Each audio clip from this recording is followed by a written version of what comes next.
All right, today we're going to look at graphing systems of inequalities. So, just like when we graphed one linear inequality, graphing two this time, make sure you're solved for y in both inequalities. And then if we have to multiply or divide by a negative, we have to flip the inequality symbol. So, our inequality sign flips if we multiply or divide by a negative number. All right, anything with this arrow on it, we're going to repeat. So we're completing steps 2 through 4 all the way through for both the first inequality and the second. So plot the points using the slope and the y-intercept. Decide whether it's a solid or a dashed line. And then shade above or below the line. Our solutions are in the double shaded area, so where our two lines shading areas overlap.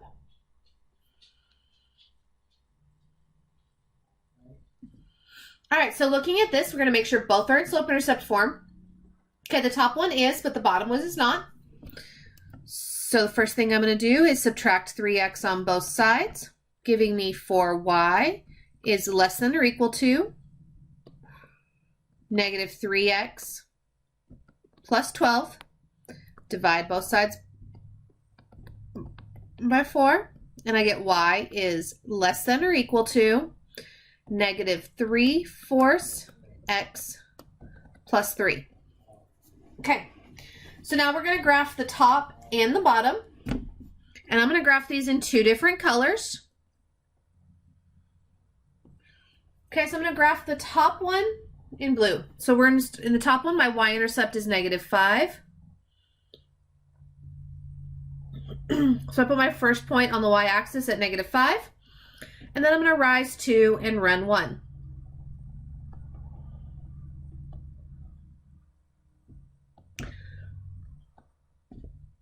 Now I like to get as many points as possible. Okay, now is this a solid or a dashed line? Looking at our inequality symbol there, it's greater than. So that tells me it is a dashed line. And are we shading above or below?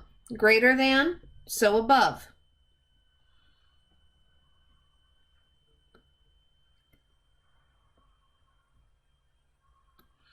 Okay, so there's our first line. Now let's graph the second. So we're going to start at our y-intercept, which is 3. And then our slope is negative 3/4. So we're going to go down 3 and right 4. Okay, so now solid or a dashed line. Okay, it's equal to, it's less than or equal to, so it is a solid line. And then are we shading above or below? Well, it's less than, so we're shading below the line. Okay, the area where I have both colors is my solution set. So this right here would be my solution set. All right, let's look at another one. I've got 3x minus 5y less than 15 and negative 4x plus 3y less than 6. So neither is in slope-intercept. So let's go ahead and do that.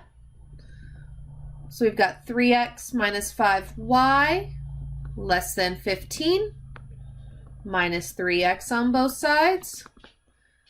And I get negative 5y less than negative 3x plus 15.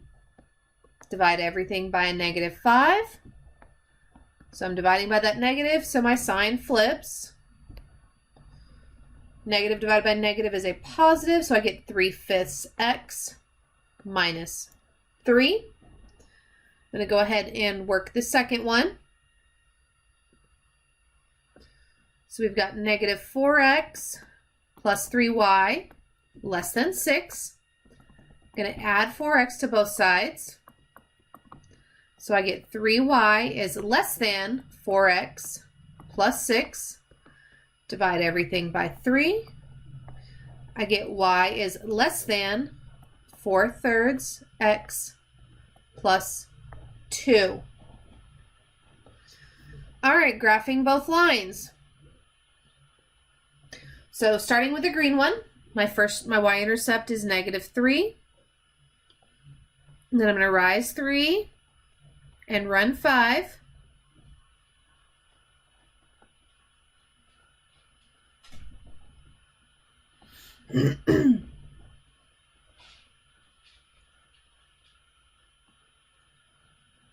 Okay, now is it a solid or a dashed line?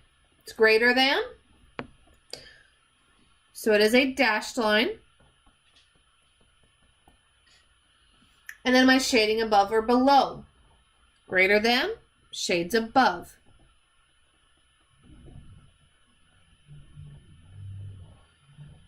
Now let's graph the second line.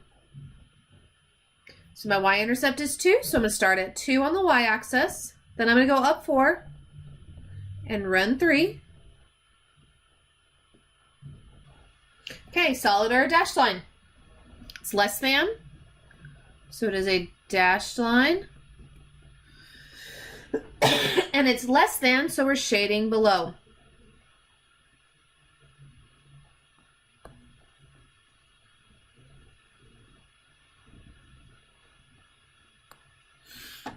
Okay, so my area is this shaded area here.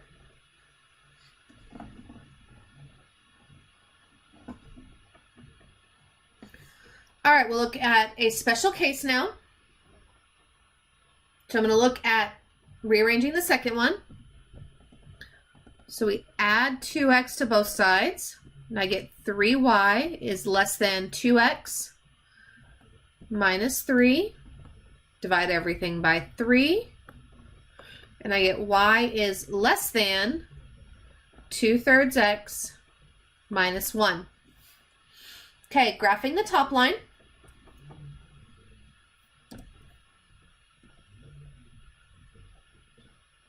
So top one, my y-intercept is 5.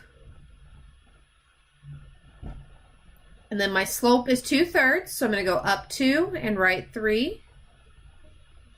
Okay, since it's greater than or equal to, it is a solid line.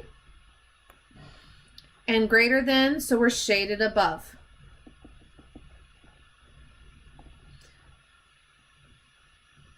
Okay, now we're going to graph the second line. So my y-intercept is -1. My slope is 2/3.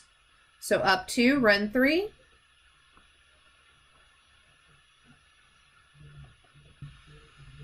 Okay, so this one is a less than.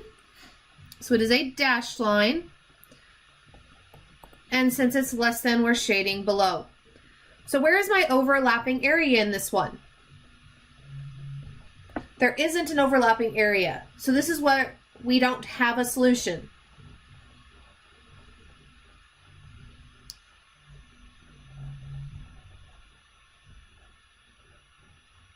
All right. So remember, vertical lines and horizontal. X equals a number is a vertical line. So if I have x equals -5,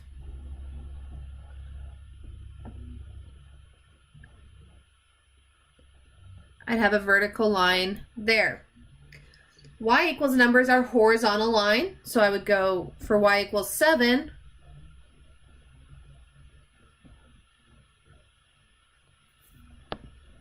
Oops.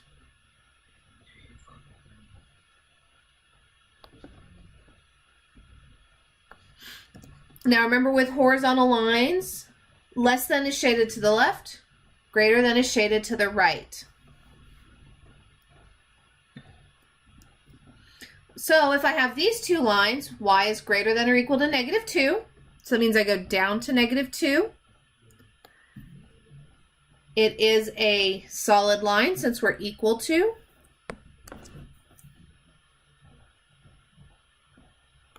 Greater than, so we're shading above. And then x equals 0. Okay, this is one of the few times that we have the line on the axis. And since it's less than, we're shading to the left. So my main section is right there. So where I overlap is my solution set. We'll talk in the next video about how to pick out that solution.